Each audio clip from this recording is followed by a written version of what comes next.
semua, baiklah kita akan belajar mengenai taburan kebarangkalian. Baiklah, ada apa dalam taburan kebarangkalian? Baiklah, yang pertama, kita ada taburan normal. Yang kedua, kita mempunyai taburan binomial. Yang ketiga, kita mempunyai taburan normal piawai. Dan akhir sekali adalah uji kaji Bernoulli. Mari kita tengok. Baiklah, yang pertama ialah taburan binomial. Okey, kita akan menggunakan rumus seperti yang ditunjukkan dalam gambar, iaitu P dalam kurungan S equal to R tutup kurungan equal to NCR, P kuasa R, Q kuasa N tolak R. Okey, apakah itu S? S ialah pemboleh ubah rawat diskrit. Okey, N pula ialah bilangan cubaan, P pula ialah kebarangkalian yang berjaya, Q pula kebarangkalian gagal. Jadi, kita akan menggunakan rumus ini untuk mencari kebarangkalian bagi sesuatu kes. Baiklah, yang seterusnya ialah taburan normal. Kebiasaannya, taburan normal ini akan melibatkan graf. Graf seperti yang ditunjukkan di dalam gambar. Jadi, kita akan menggunakan graf bagi mencari taburan normal. Kebiasaannya, graf ini kita memerlukan maklumat seperti mean, variance dan CCM piawai.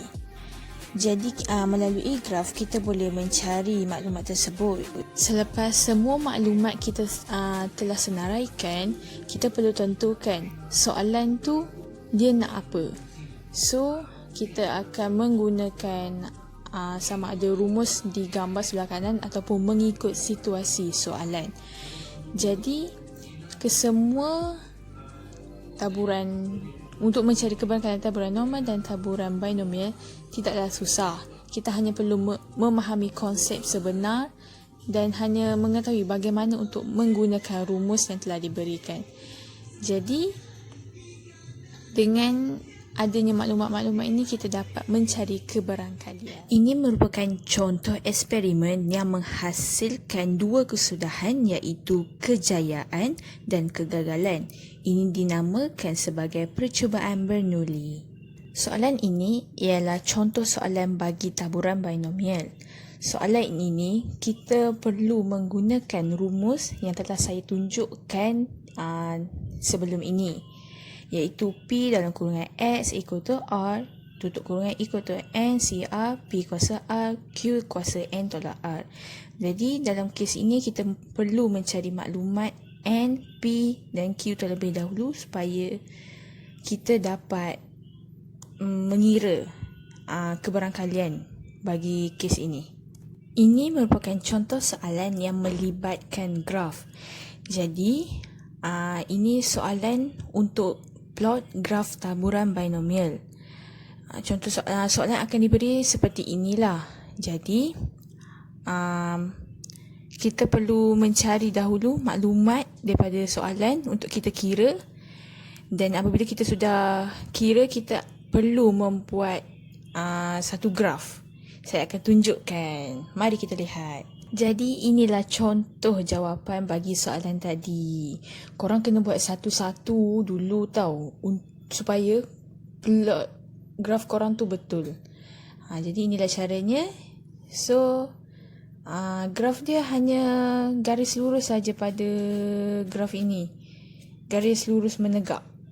Jadi cara membuat graf taburan binomial ialah seperti ini. Korang ingat tak sebelum ni saya ada sebut tentang mean, variance dan CCM piawai. Jadi inilah caranya. Itulah rumus yang digunakan untuk mencari mean, variance dan CCM piawai.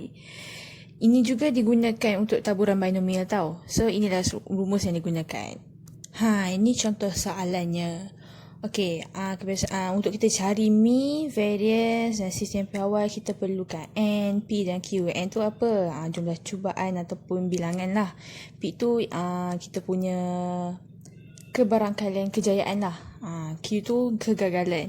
Jadi inilah cara-cara untuk korang buat macam mana nak cari variance, CCM piawai. Okey, macam tu sahaja. Senang je kan? Tak susah pun. Okey, ini soalan yang melibatkan penyelesaian masalah taburan binomial. Korang nampak macam susah kan? ada juga susah sikit. Tapi kalau kita faham betul-betul konsep dia nak apa, it's easy saja. Okay, so kita kena baca soalan ni dulu.